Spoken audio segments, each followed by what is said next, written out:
কোথায় গেছিলে বাবা? আমি বড় মার সঙ্গে ঘুরতে গেছিলাম, তখন আমাকে অনেক কিছু কিনে দিয়েছে। কি কি কিনে দিয়েছে মামা তোমাকে? এর পটেটো চিপস, কিন্ডার জয়। অনেক কিছু কিনে দিয়েছে তো।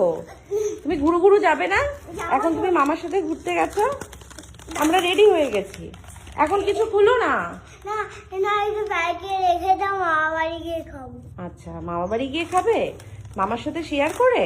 ছোট মামার সাথে সবার সাথে শেয়ার করে খেতে হয়, তাই তো? ঠিক মামা আছে, স্কুল থেকে আসুক। তারপরে খাবে। আচ্ছা ঠিক আছে, দাও এবার, দাও মামামের কাছে দাও। বাবা অনেক কিছু কিনে দিয়েছে তো মামা। দেখো, পাপার বাইকে করে ঘুরেছো মামার সাথে? কোথায় কোথায় ঘুরেছো? হ্যাঁ, আর তার ললিপপ, তারপরে? পটেটো চিপস, তারপরে আর কি কি কিনে দিয়েছে? আর হচ্ছে ফ্রুটি, তারপরে হচ্ছে কিন্ডার জয়, অনেক কিছু কিনে দিয়েছে। দাও এবার রেখে